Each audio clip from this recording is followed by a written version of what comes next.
Olá pessoal, bom dia, boa tarde, boa noite. Aqui de onde eu estou gravando é bom dia.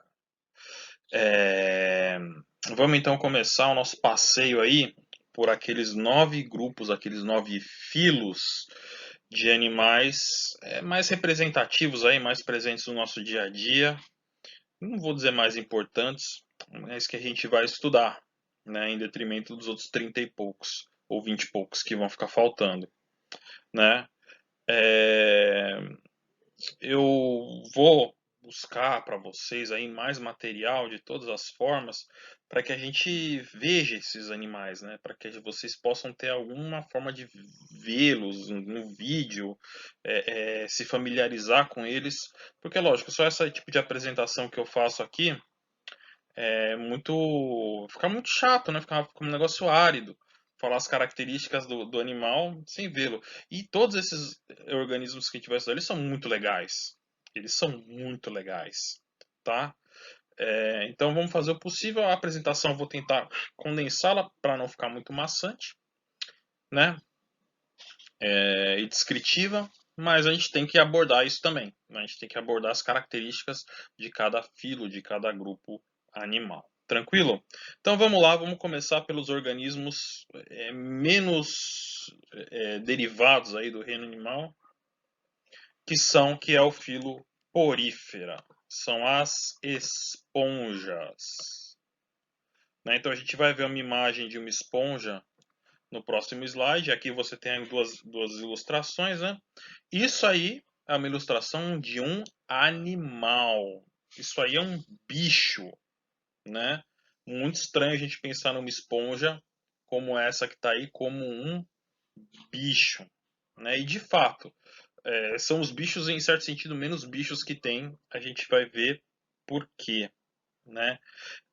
Então eu acho que já a primeira coisa que a gente verifica no corpo desses animais tem um ósteo, né? E o nome porífera vem de o quê? Vem dos poros, que são buraquinhos. Eita, mas espera aí. Que são buraquinhos que tem no corpo desses animais. Eles são porosos, eles têm esses buraquinhos. Isso a gente vai ver melhor nos próximos slides. Tem a ver com o quê? Com o modo de vida desses caras. Como vocês podem ver, eles não andam para cima e para baixo, eles ficam parados. Eles são animais sésseis, né? E sendo animais que ficam parados, sendo animais sésseis, o modo de vida deles é a filtração. A água passa pelo corpo deles, sai pelo ósteo, ósculo, desculpa, ósteo é a entrada. Sai pelo ósculo, que é esse buraco aqui em cima, sai pelo ósculo, e o animal consegue pegar partículas de matéria orgânica da água para se alimentar. É um organismo filtrador. Então a primeira coisa que a gente estranha é que é um bicho paradão, um animal césseo, paradão. Diferente do que a gente está acostumado. Sendo paradão, ele é filtrador. Eu não falei, mas acho que não sei se precisa, mas eu vou falar. Esse animal ele é aquático. Todas as espécies são aquáticas, a maioria é marinha. O único jeito de você ser filtrador é você vivendo na água e filtrando a matéria orgânica que está na água. Então, esses caras você só vai encontrar na água, a maioria esmagadora das espécies, em água salgada, poucas de água doce. Tá? É... Então, essa é a primeira coisa, eles ficam parados, não é o que a gente está acostumado de ver de um animal. Né? São sésseis. Segunda coisa, o corpo desses organismos é assimétrico, a gente já falou disso. Né? Qual o tipo de simetria de uma esponja? Nenhum. Não tem simetria. Não dá para você cortar a maioria das esponjas, a esmagadora maioria, em duas metades que sejam iguais ou especulares. Não dá. Um corpo todo. A gente vai ver uma foto, vocês vão ver que é um corpo todo. Não há simetria. Não há simetria, que é algo muito básico na maioria dos animais, que esses não têm. Não há tecidos. Tá? Não há tecidos verdadeiros. Não dá para você encontrar um tecido muscular, um tecido, um epitélio. Não dá. Eles são basicamente células, tudo junto, vivendo junto. É um agregado frouxo de células. Para vocês terem uma ideia, né, esses organismos, isso É ruim porque eles não podem. É ruim, sei lá se é ruim para eles, mas eles não podem ser muito complexos porque não tem esses tecidos, não tem essa especialização, não tem tecido nervoso, não tem tecido. Mas por outro lado, isso até dá algumas vantagens. Algumas espécies de esponja, e já fizeram esse experimento, você pega a esponja, tritura, passa ela num coador, ou filtra basicamente a esponja, passa a esponja num coador, sai o líquidozinho ali, a esponja moída do outro lado, né? E depois de um tempo, se você deixar aquilo ali, em condições ideais, obviamente, a esponja na água, né? A esponja ela volta a se organizar, as células voltam a se juntar e começam lentamente a fazer uma nova esponja. Quer dizer, a capacidade de regeneração de algumas espécies é assombrosa, justamente porque são essas células que são capazes de se reajuntar, né? Isso é uma coisa incrível que esses animais têm, mas eles não possuem tecidos verdadeiros diferenciados.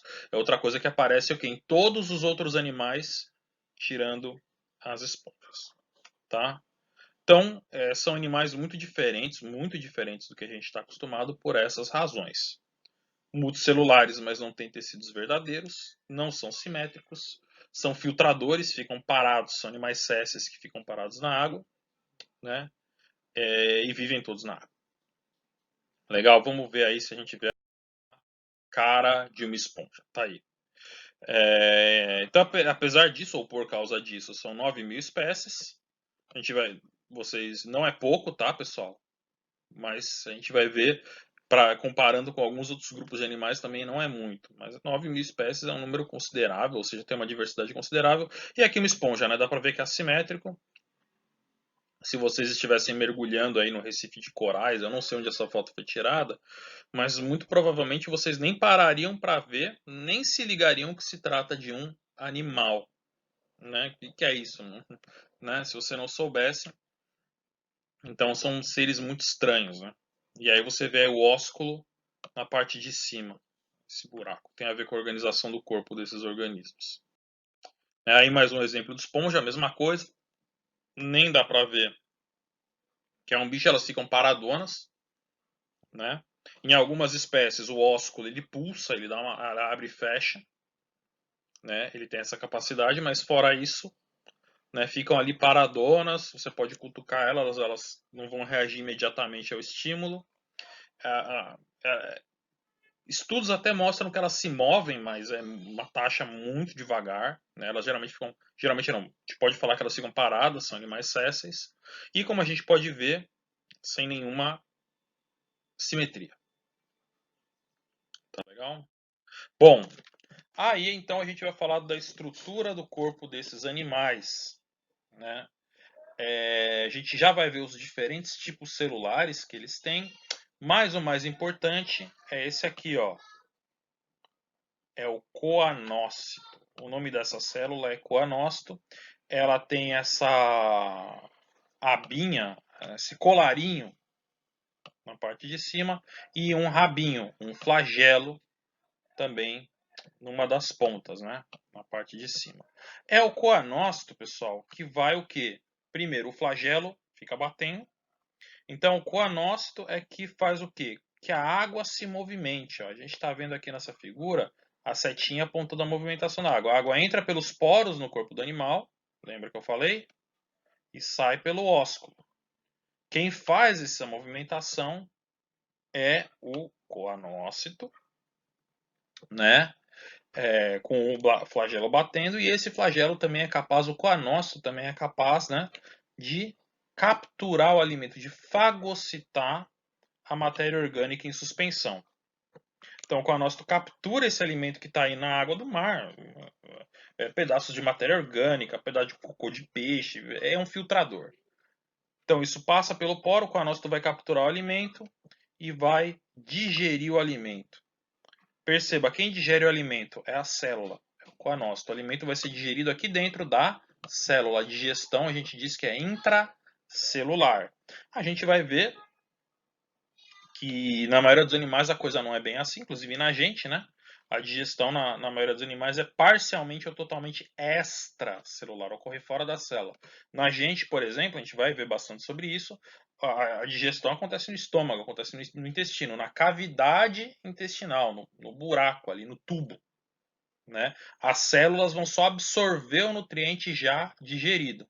Então a digestão vai ser extracelular, né?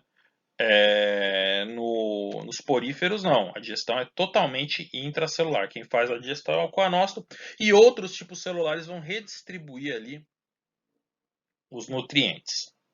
É assim que a esponja vive, é assim que a esponja se alimenta e isso é boa parte do que ela faz da vida. Não parece muito incrível, mas é um animal muito simples, né? E é, vamos dizer assim, como é que eu posso falar? A esponja é boa no que ela faz também, né? Eu vou passar para vocês alguns vídeos que mostram, o pessoal injeta corante próximo, um porífero, próximo a uma esponja, a velocidade, aí fica a água, né? O mergulhador ele espreme o corante ali em volta, a velocidade com que a água colorida é sugada para dentro do corpo do animal e sai pelo poro é muito grande, é imediato, assim, ele pega assim, ele espreme tinta em volta do porífero, você vê a tinta sendo absorvida passando pelos poros do animal e saindo assim, no ósculo, é quase que imediato. Então a velocidade com que esse animal é capaz de filtrar água é bem alta, ele é muito eficiente no que ele faz, né, ou pelo menos a maioria das espécies. Aí então os outros tipos celulares presentes no corpo de uma esponja, né? Como eu falei, são células meio que soltas, não vão formar tecidos verdadeiros, e esses soltas é entre aspas porque você tem um material extracelular que mantém a coisa toda, mantém o animal coeso, né? Um mesênquima, né? Formado por proteínas derivadas até do colágeno, que é uma proteína presente em todos os animais, que deixa a coisa toda junta. Mas essas células elas não vão funcionar em conjunto ao ponto, não vão ter um nível de organização ao ponto de a gente chamar de tecido. A gente já falou do coanócito, que é a célula responsável aí pela captura de alimento, filtração, movimentação da água. Né? Você tem o amebócito, que distribui esses nutrientes produzidos pelo coanócito para as outras células do corpo. Então, o amebócito tem essa cara meio de ameba e ele pode ser transportado aí pelo mesênquima ao longo do corpo da esponja. E, além disso, ele é capaz de se diferenciar em diferentes tipos de celular, em diferentes tipos celulares. Vai formar os gametas, a gente já vai falar disso. Pode formar ali os escleroblastos, que vão formar as espículas, né? Então, o amebócito tem essas diferentes funções, é uma célula bem importante no corpo do animal. Espículas formadas por escleroblastos. O animal não tem tecido, seria correto falar que ele não tem ali um esqueleto, seria natural falar que, portanto, ele não tem um esqueleto, mas ele tem estruturas de sustentação que são as espículas, formadas, secretadas por esse escleroblasto. São espinhozinhos que dão sustentação, que são rígidos, né, são duros, na maioria das vezes dão sustentação para o corpo do animal. O animal pode ter espículas formadas de silicato, sílica, né, de calcário, ou, em alguns casos de algumas espécies, de proteína, uma proteína chamada espongina. Né, e aí, nesse caso, o animal vai ter um esqueleto proteico ali. Né? Nos outros casos, é um esqueleto mais rígido, mais mineralizado. Tá? Então, são as espículas que dão a sustentação para o corpo do animal. Porócito são as células que formam poro. Em algumas espécies você tem poros formados de diferentes, são buraquinhos no corpo do animal, como a gente viu por onde a água entra, né?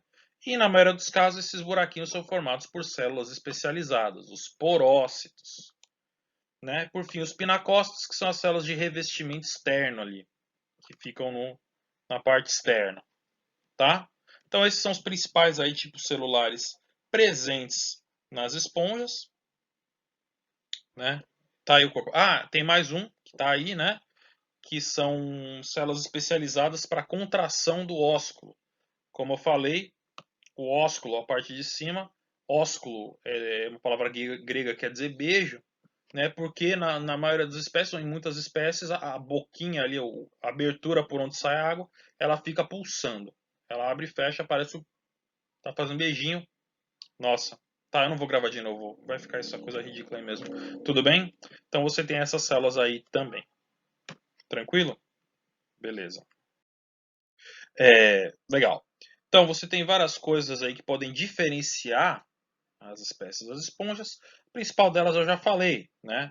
A estrutura das espículas, né? E das estruturas de sustentação, calcário, sílica e proteína. Além disso, né? Forma, tamanho da esponja tem a ver com a complexidade do seu sistema filtrador. Como a gente pode ver aqui, você tem esponjas que você tem, ó, essa parte mais escura são os coanócitos. Os coanócitos localizados em canais ao longo do corpo e um átrio central, né? E você tem esponjas, por exemplo, a gente já vai ver isso no próximo slide, tá? Que você tem uma rede de canais no interior do corpo da esponja com ósculos concentrados em câmaras específicas. Então a filtração ocorre nessas câmaras. Ósculos, desculpa, com coanócitos, desculpa, concentrados em câmaras específicas. Então a filtração vai acontecer aqui e a água vai passar pelo corpo do animal. Então isso aqui permite que a esponja tenha um maior tamanho corporal. Por quê? Porque aumenta a área total de filtração. Pode parecer que não, as câmaras, cada uma delas é pequenininha, mas como você tem uma rede tridimensional ali dentro do corpo da esponja, isso permite que no total mais água seja filtrada no menor período de tempo, em relação, por exemplo, a esta estrutura aqui. Vocês conseguem entender isso? Né? Nessa estrutura, se você pegar a quantidade de coanócitos total e a área que eles cobrem no corpo e o tanto de filtração que eles podem fazer, isso vai ser menor do que no esponja com essa estrutura aqui, porque aqui vai ter no final mais coanócitos, porque a coisa é mais ramificada, tem um pouquinho ali, um pouquinho acolá, a água vai passando, vai sendo filtrada, e isso permite que a esponja tenha um tamanho maior. As maiores esponjas têm esse formato aqui. Então, vamos para o próximo. A gente tem 3 tipos de esponja de acordo ou diferenciando-se a partir da sua estrutura, né? A mais simples, que é a asconoide, tá aqui. No momento a minha cara está no caminho, mas eu vou tentar tirar isso, eu já consigo, acho que eu já consegui. De novo, é a forma mais simples, né? Você tem aqui os coanócitos todos na face interna do átrio interno do corpo do animal. A água passa pelo poro, vai para o átrio e sai pelo ósculo. Né? Então, você tem toda essa área, e de novo, isso é um corte, né? Uma visão bidimensional de um organismo que é meio que tubular. Né? Então você tem toda essa face interna revestida pelos coanócitos que vão filtrando e movimentando a água. Percebe como na forma ciconoide essa área aumenta? Percebe, se ela fosse uma asconoide, ela só teria isso aqui, ó, de coanócitos, mas ela não é. Ela tem esses canais, esses tubos revestidos pelos coanócitos, aumenta a filtração, aumenta a área de filtração. A ciconoide, ela tem esses canais, os poros, continua tendo um átrio, por onde a água sai pelo ósculo, e a forma mais complexa é a leuconoide, na qual os coanócitos ficam nessas câmaras no interior do corpo do animal. E a gente pode ver, como a gente viu no último slide, podem ter várias aberturas, vários ósculozinhos pequenos, né? E em muitos casos não dá nem para falar que tem um átrio, porque são esse sistema de canais. Legal? Então essas são as variações da complexidade do corpo de uma esponja. Essas aqui podem ser maiores, as leuconoides, as formas leuconoides podem ser maiores, um pouquinho mais complexas, tem uma área de absorção, uma área de filtração maior, relativamente maior. Legal? Beleza. Bom, os poríferos eles têm uma importância econômica que tem a ver com o nome popular desses animais, que é esponja. Né? São as esponjas. Né? O próprio Bob Esponja, né? Então você tem esponjas de banho que são feitas de esponja, como essa aí na tela, tá? Elas são muito raras, eu mesmo só vi, poucas vezes na minha vida eu vi uma esponja feita de esponja. Essa é a cara delas, tá, pessoal? Dizem que é a mais macia, né? Que é muito bom para tomar banho. Eu nunca, né? Não são, obviamente, aquelas esponjas quadradinhas que a gente toma banho ou tem na pia, né? Não, né? Não é uma esponja parecida com o Bob Esponja, não é. E também não são aquelas esponjas fibrosas de origem vegetal, Posso até mostrar para vocês daqui a pouco, como esponja vegetal, que não é feita de esponja. São essas aí, como está aparecendo na tela, né? São formadas pelo quê? Pelo esqueleto fibroso, pela estrutura fibrosa formada de espongina da esponja. Então lembra aquelas esponjas que têm espículas ou estruturas fibrosas formadas de proteína, que não é sílica e não é calcário? Forma-se uma rede interna dessas fibras proteicas, que são as esponginas, e é isso que é usado como esponja. Você mata o animal, o que sobra ali, esse esqueleto fofinho, né, é usado como esponja de banho, né? É um negócio raro, eu acho que não é muito comercialmente viável, mas ainda existe. Eu acho que a minha esposa tinha uma muito tempo atrás que ela usava, ela fazia é, eu não vou gravar de novo. Ela fazia, meu Deus, trabalhava com arte, né?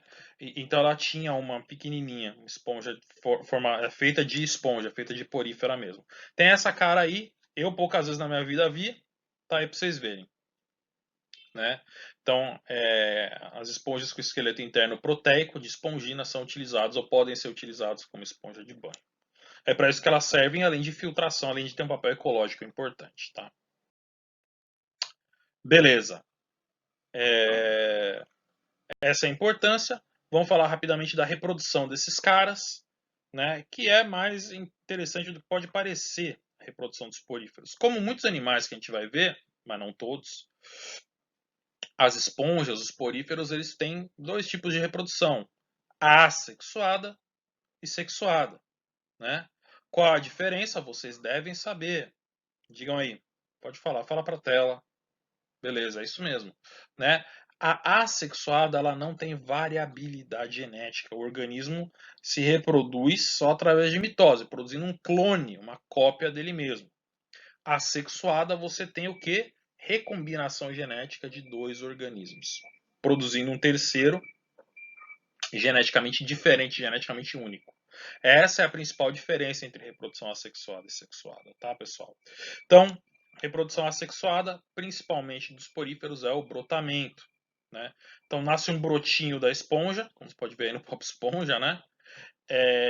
E esse brotinho pode ou não, eventualmente, se destacar e viver a vida como uma outra esponja. Reprodução assexuada. Né?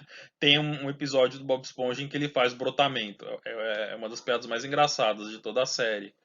Que não lembro o contexto, mas esponjas podem fazer brotamento. Aí acontece isso daí, essa imagem, sai vários bobzinhos esponja. A ideia é mais ou menos essa mesmo: reprodução assexuada. Reprodução sexuada das esponjas, dos poríferos, ela vai se dar como uns animais através da união de gametas, o gameta feminino que é o óvulo, o gameta masculino que é o espermatozoide. Aí vem algumas questões que a gente vai comentar provavelmente no nosso Meet, né, na nossa aula do Meet. Muitas espécies de esponjas são o que a gente chama de monóicas. A mesma esponja produz espermatozoide e óvulo. Monóico é o termo que se utilizava meio que antigamente, era hermafrodita, né? Mono quer dizer um, oico quer dizer casa. Uma casa para os dois sexos, né? Monóico. Então muitas espécies são monóicas, mas tem espécie dioica também. Tem espécie de esponja que tem esponja macho e esponja fêmea. Lógico, é difícil saber qual que é esponja macho e esponja fêmea, é só ver porque uma vai produzir espermatozoide e a outra vai produzir óvulo. De qualquer forma, uma esponja produz espermatozoide, outra produz óvulo, você tem a união dos gametas. Nas esponjas, essa união dos gametas geralmente ocorre dentro do corpo da esponja mãe. Aqui, ó, o espermatozoide saiu de uma esponjinha, não sei se vocês estão vendo. Saiu de uma esponjinha e foi para outra. E ali dentro dessa esponja mãe, no meio do mesoílo, você tinha um óvulo lá que foi fecundado, formou um embriãozinho, vai passar por aqueles estágios embrionários que a gente também vai comentar provavelmente no nosso Meet, né? Zigoto, a mórula, né? A blástula. E nas esponjas para por aí, não vai formar gástrula, vai parar na blástula. E essa blástula eventualmente vai se desenvolver numa anfiblástula, que é a forma larval, que sai nadando por aí. Essa aqui é a anfiblástula. Tá?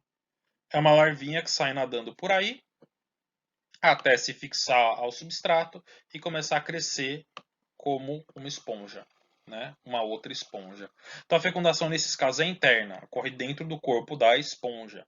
Se o bagulhinho, o espermatozoide, desculpa, bagulhinho, saísse nadando e encontrasse o óvulo na água, seria a fecundação externa. A gente vai ver muitas espécies fazem isso mesmo, liberam os gametas na água e seja o que Deus quiser. Nesse caso não, a fecundação é interna e o desenvolvimento é indireto. Forma uma forma larval. Sai do corpinho da esponja-mãe uma coisa que não se parece uma esponja, uma larva, que depois vai virar, se transformar, sofrer uma metamorfose e virar uma esponja. Desenvolvimento indireto. Tem esponjas com desenvolvimento direto, mas a maioria tem essa fase larval, né, que já sai uma esponjinha que logo se fixa lá. Tudo bem, pessoal? Reprodução sexual das esponjas. Legal, pessoal. Então,